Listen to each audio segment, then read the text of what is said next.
Good afternoon, everyone. I'm Jim, the President and CEO of America's Charities, and I'm excited to be here today with Elise Cohen, the Vice President of Social Impact for Rare Beauty, and Allison Hill, the Head of Diversity and Social Responsibility for Roark Capital Group. Welcome. Together, we're going to examine how the private sector can help their employees and others by providing emotional, mental, and financial support during times of hardship. And unfortunately, many today are experiencing this due to the pandemic. The pandemic has amplified economic uncertainty, increasing the importance of how corporations support their internal and external communities through emotional, mental, and financial support. Elise, let's start with you. What are the implications of what we're experiencing from an emotional wellness and mental health perspective? Sure. Well, thank you, Jim, and thanks to the Chamber for having me and for hosting this conversation. So a lot of us know that even before we were experiencing the pandemic, 1 in 5 adults in America experience mental health issues, and 1 in 25 experience severe mental illness. So statistically, the issue around mental health and emotional well-being has actually always been incredibly prevalent, and something that corporations and stakeholders should have been addressing a long time ago. And so now that we're experiencing a pandemic, and those numbers are shifting because in many ways we all have mental health. And so everyone is experiencing a shift in their everyday routine and structure and things like that. The prevalence of mental health is growing.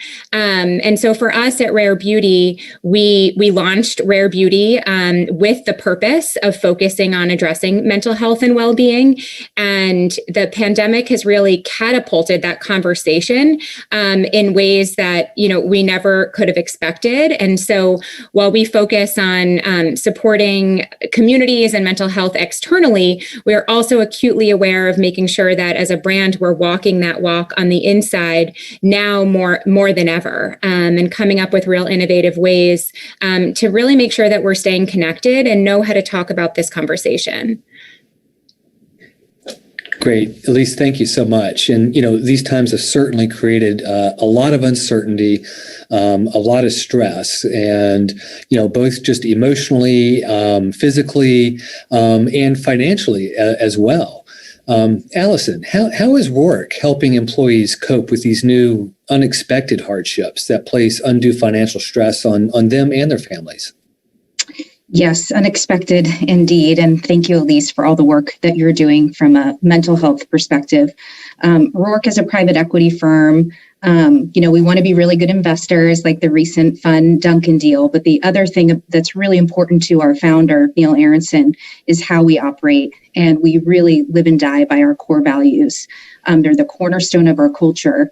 And one that has become very popular in these times is good partners in good times, great partners in bad times. And when everything became clear in March that, wow, this is going to really impact our portfolio of companies, we're gyms, we're restaurants, kind of the bullseye of the pandemic, if you will. But Neil called me and was like, Allison, we are going to have so many of our people affected due to no fault of their own. What can we do to help? We've got to figure this out. And so we got to work trying to see what could be the most impactful. And we decided to raise relief fund money because it's flexible. You can buy diapers, medicine, food. It's very quick to get to them. So we set out to raise $5 million, which we raised internally with our small firm, plus some close partners. And we actually made it all the way to 8 million. And then we dispersed that out to our portfolio companies. And surprisingly, only 3 of them had relief funds, but thanks to actually America's Charities really helped me in short order to stand up 14 portfolio company assistance plans that will now live on as a legacy for their employees. And so not to turn the tables on you, Jim, but I do think that it is so helpful to know that you don't have to understand all the legal complexities, that there's a way to outsource this that's extremely beneficial to companies. So would love to hear your, if you can explain how that process works and the benefits, it would be great. Oh, Yeah, thank you, Allison. We're actually working with over 100 companies today providing employee assistance funds. And as you mentioned, the program is there to allow companies and their employees to support their coworkers who are experiencing a financial hardship. And even before the pandemic, over 40% of Americans couldn't cover a $400 unexpected emergency expense. And we know that financial challenges are a leading driver of stress, which in turn impacts employee productivity. And through an EAF, companies are able to help alleviate this hardship and stress and demonstrate they care about their employees' well-being. And as I mentioned, the need for these types of programs, is abundantly clear. In just 2020 alone, we've processed over 16,000 financial assistance grants for our clients. And the impact and difference this has made is evident as, these folks, they have one less burden to try to figure out how to manage. An EAF it's a meaningful program that can provide much needed financial assistance to employees and their families. And when a company leverages a public charity to establish and manage and administer their program, they're essentially relieving them of all the administrative burden that's associated with the program, all of the regulatory and tax issues that come with these types of programs. They're borne by your outsourced partner, your public charity, and can make it very easy for a company to get this type of assistance into their hands of their employees very quickly, efficiently, and economically. Those programs are designed, they're targeted to meet the financial needs and help alleviate that financial hardship situation of their employees. But Elise, maybe you can tell us a little bit more about, how can companies, what can they do to support the mental well-being of their employees more, and even their broader communities, particularly during times like this? Yeah, absolutely. So I'll share a tidbit just about our brand and about a fund that we launched actually before the formal announcement of Rare Beauty, which is the Rare Impact Fund. That is our commitment to raising $100 million over the next 10 years to support mental health organizations, innovations that really focus on underserved communities. Through that commitment, our sort of baseline commitment is 1% of our annual sales help to support the fund. And then we're really looking to partner with individuals and corporations who share in this mission. So that is something really strategic that we're doing on the outside with a really strategic and specific grant making strategy. We also, at the same time, as I mentioned, want to make sure that we are walking the walk and are truly transparent. And so early on, a couple of weeks ago, we started a partnership with NAMI, the National Alliance for Mental Illness. And they have a process in which brands and corporations can partner with them to become what they call a stigma-free brand. And it simply allows you to start on this journey of conversation with them and figure out an action plan that works for your employee base and for your leadership. And for many companies, that may look like something different. For us, we're starting with a couple different pillars. We're starting on policies around things like no internal meeting Fridays, adding mental health days in addition to sick days, so that we're really shifting culture and policy, and people understand that mental health is just like physical health, and we should be able to say, I need to take a mental health day. We're also in the process of starting to train our entire employee base around mental health first aid training at work, and that simply that doesn't make us all first responders. It makes us all able to have comfortable conversations and understand how to be good leaders and how to be good coworkers. We're also focused on making sure that we're consistently communicating what our benefits are. Oftentimes, we start as a new employee, we learn about our benefits, and then we never hear about them again. And it takes a lot for us to sort of dig in and figure out, what do we have? So we're consistently both communicating our benefits, but then also looking at different ways to add different platforms to our portfolio of business of benefits that address the mental health of our employees. And especially right now, there's a lot, we look at things like apps, we look at things like Are there stipends for at-home physical fitness because we're no longer going to gyms, and oftentimes that's a benefit? So a lot of things like that are things that we're really focused on doing. And really through our commitment with NAMI, they also help us make sure that we're communicating the right messages and we have the right evidence-based resources to communicate with our teams. That's fantastic. Thank you, Elise. And I think, one of the things that you mentioned, I think is very important, and that's taking a flexible approach to what you're going to be doing and, understanding the nuances and the differences of your own organization and your organization's culture. But that also speaks to the different demographics that exist within your organization and within the community. And we know that the economic repercussions of this pandemic are greatly impacting young workers, low-income families, and women. What can we do better to acknowledge and support these groups? Allison, I know you've given this some thought and some action as well. Yes, absolutely. I have a couple examples, one at the private equity level and then one example from a portfolio company. But I think the relief funds are a great way to address the low income, all those groups. But specifically for women, two examples to give, and I think it relates back to what Sal Khan was talking about as well, in terms of the millions of students that are now at home and moms are having to be teachers, right? In addition to all of the other household duties that the gender equity reports say that women do more of. So one thing at the Rourke level that we did is we have a community of our top level portfolio leaders. So there's about 70 women, and they say it's lonely at the top, right? And we purposely made this a community versus a moment in time event so that these women could really lean on each other. So of course, we talk about business things like growth transformation, but we also use this time to connect in a very safe space where you can show the softer side of being human. And I think the leadership qualities and resilience that's been needed during this time, as well as, all those extra domestic duties.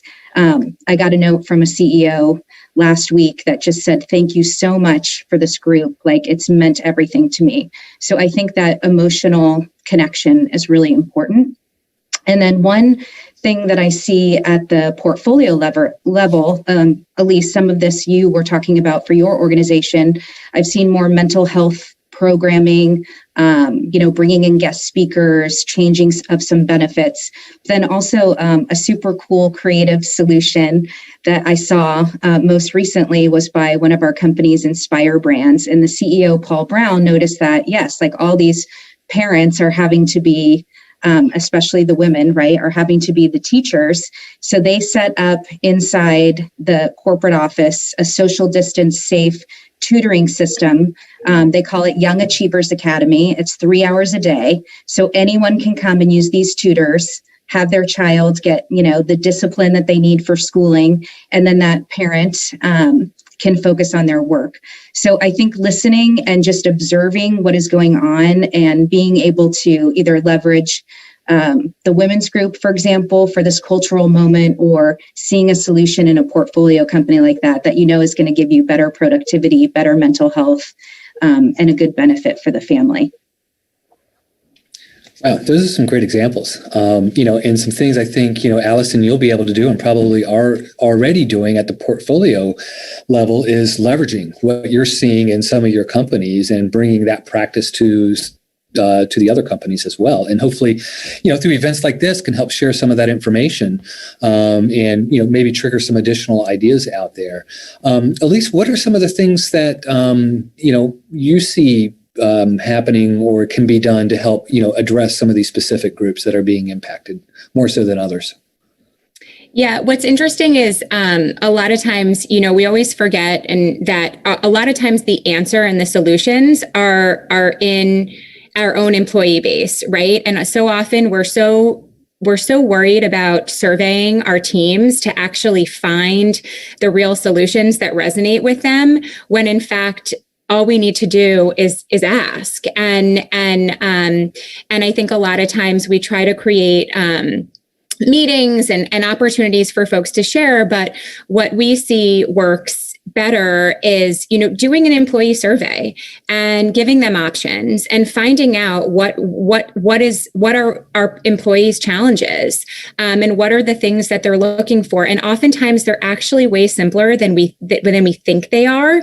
And so that is something that we think about a lot.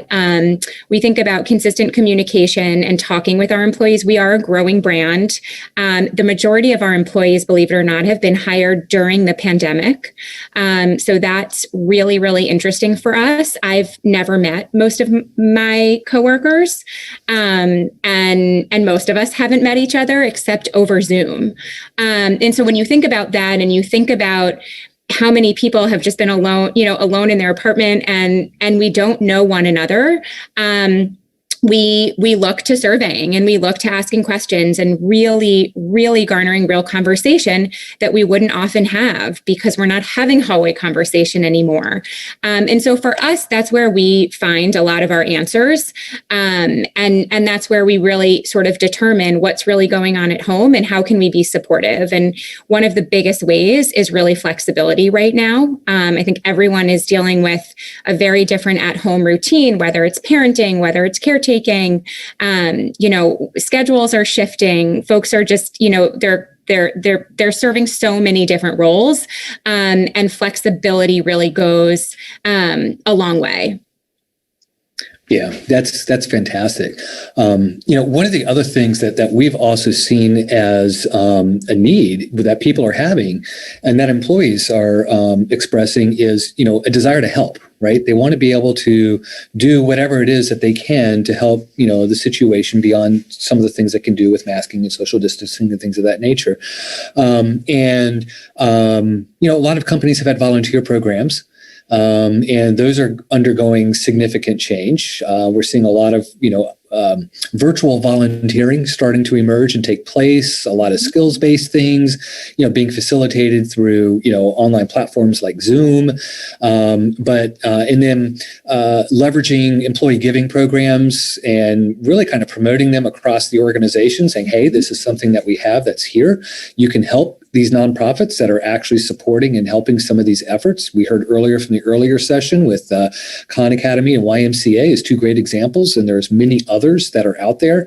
Setting up COVID relief funds, things of that nature, is just another tool that companies have at their disposal to give their employees an outlet while also looking for ways to support them through the efforts that you guys have given great examples of.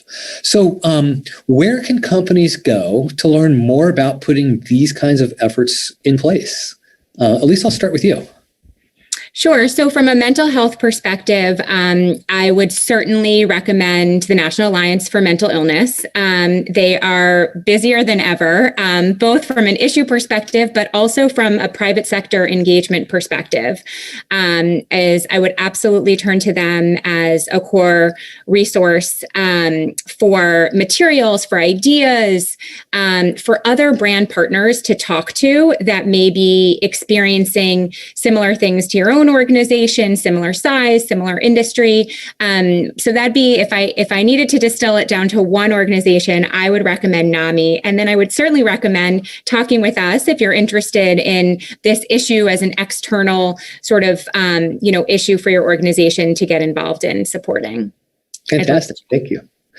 Allison, any thoughts? Yeah, sure. Because I think one of the things that I see sometimes is that companies feel like they have to be the ones that are funding everything. And I don't know about other cities, but in Atlanta, for example, the United Way is a wonderful organization. Just being able to promote their services in your organization with their 211.org, or you can dial 211 and they connect you to food banks and services that you need.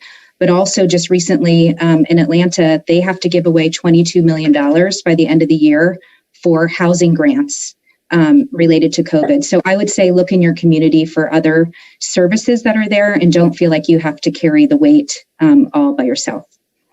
Fantastic. Thank you, guys. And I know if you want to learn more about the employee assistance funds, you can actually visit the U.S. Chamber of Commerce Foundation's website. All kinds of great materials there, as well as charities.org. Elise and Allison, thank you so much for your thoughts and expertise on this important topic. And I also want to thank the U.S. Chamber of Commerce for allowing us to share these insights with you. On behalf of our panel, thank you.